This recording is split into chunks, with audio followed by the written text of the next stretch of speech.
Well, let's go to my old coach and a couple of recruits. One is an old player of his, Daniel Rioli and John Noble. They've been fantastic off half-back for the Gold Coast Suns. They've really given them something that they've been wanting for a long period of time.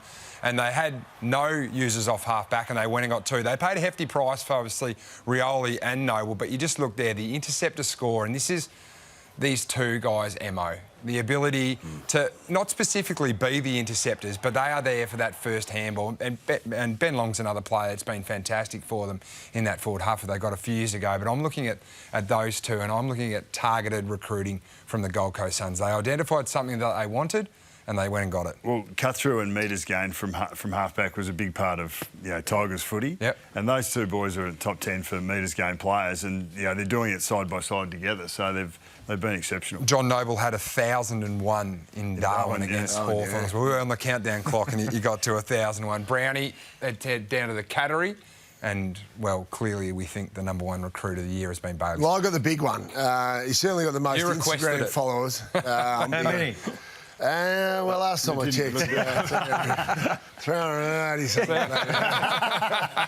Anyway, close to that, What have you seen, Brownie? Well, along with his mate Max Holmes, the Dash Brothers they're called, been outstanding because that midfield pop-out has just been sensational. His work rate is second to none in the competition. Reminds me a bit of Ben Cousins back in the day, the way he covers the ground, and obviously it's helped them in critical parts of the game. Intercept score, gone from 11th to 2nd, and so it's just, this was the sort of, I love going to the games to watch him, when you're there live at the venue, to watch how hard he actually runs. He just keeps charging, so his kicking's been fantastic too, Brownie, hasn't it? Used inside forward 50. Yeah, it has been, and I think it's just taken the pressure off having Dangerfield in the middle of the ground, because Dangerfield was probably the only one in there that had that real breakaway speed and run, but now he can play a bit more forward because you've got Holmes and Smith there. He runs straight lines too, doesn't he? Like Ed Richards back at his old club, the Bulldogs, does that. Runs in straight lines and has used a halfback that runs direct. And that's exactly what Bailey Smith is doing. He sort of cuts the angle and takes the shortest distance between 2 points to finish well. In Adelaide, not three big names or household names, but three names that have had a massive impact, including a former teammate of yours, Geordie. Yeah, we go from one of the most talked about recruits in the off-season to three that went relatively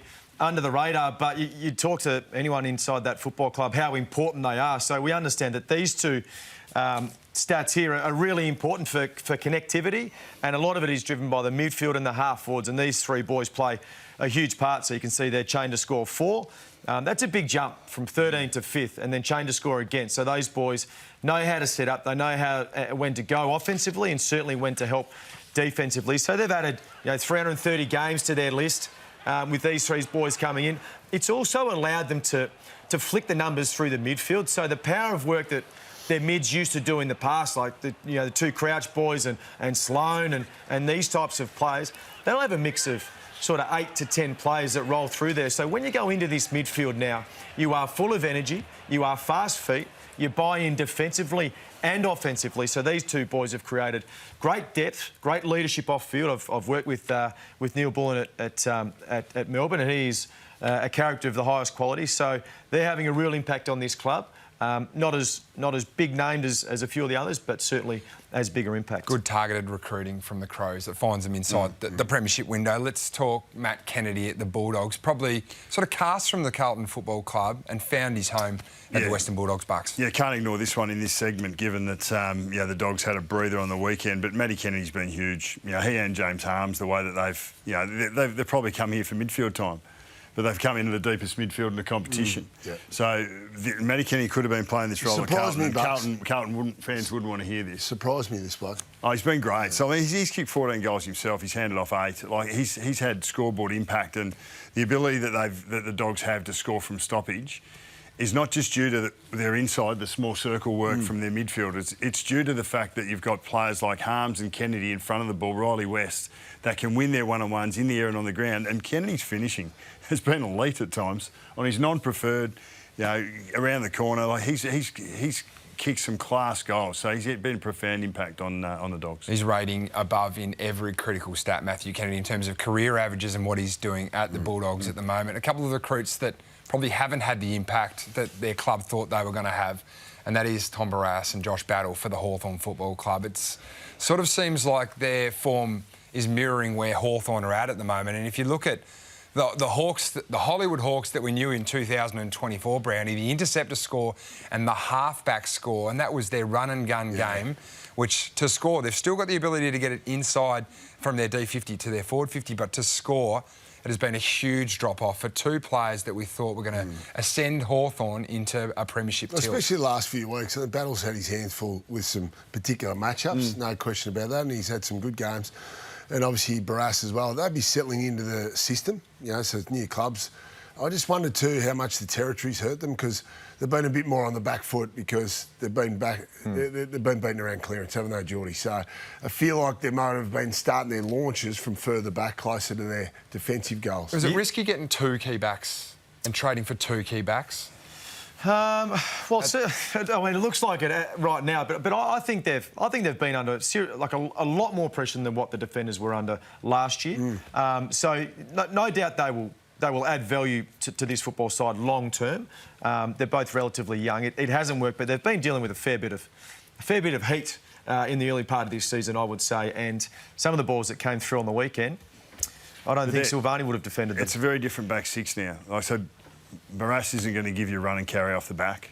And Battle's had his hands full, and he's playing the last line. So he's not going to run off a Curnow, he's not going to run off an Elliott, because he's 30 metres away from where the ball's going to be turned over if the Hawks turn it over where they want to turn it over. So Weddle's been disenfranchised, he's moved forward and back. Frost has been outed, and Sicily's been injured. They were your three key tools last year. And Hardwick goes back forward as well. They're not a very settled group, and Sicily's been back forward as well. And so there's a lot of reasons why the Hawks have fallen off a little bit. And they've got to work out the balance, because they've relied on that running back six a lot to play their best footy, but they have a running back four at the moment. And can they do the job? I reckon the hardest position to go to a new club is key position, whether it be forward or defence. A lot of these players who we've spoken about are midfielders, so just wait, or high half forwards. Hold and wait if you're a Hawthorn supporter on Josh Battle and Tom Barras. Dan Houston was a highly touted recruit to the Collingwood Football Club, Brownie. And a bit of a similar story. It's been a real drop-off in form for Dan. Well, it has been. Competition beware. The Pies, last time I looked, they were top of the ladder. So this bloke's only going to get better. 21 disposals on the weekend. Is this a bit of the Lockie Schultz? Because Schultz struggled when he came across to Collingwood as well to fit into the system. He started the year off too suspended, and he's had another suspension. So he's just been unsettled. The first half of the year into his new club, he's not the greatest player defensively, but that's not what he's brought to the club for. So he's talking about the opposite of Hawthorn. He'll be getting the ball up probably as much forward of centre as it is back of centre. So it is scary for the competition when he starts to line up. You're saying they could get better? That's absolutely. That's a credit to Dan Houston. Because he's realising that this is what my new team needs of me. This is a role I'll drop in and play. And that's not me being as good a player or having as much of the ball as I did the last couple of years. He's in a 10-2 team. I'm pretty sure he's enjoying that.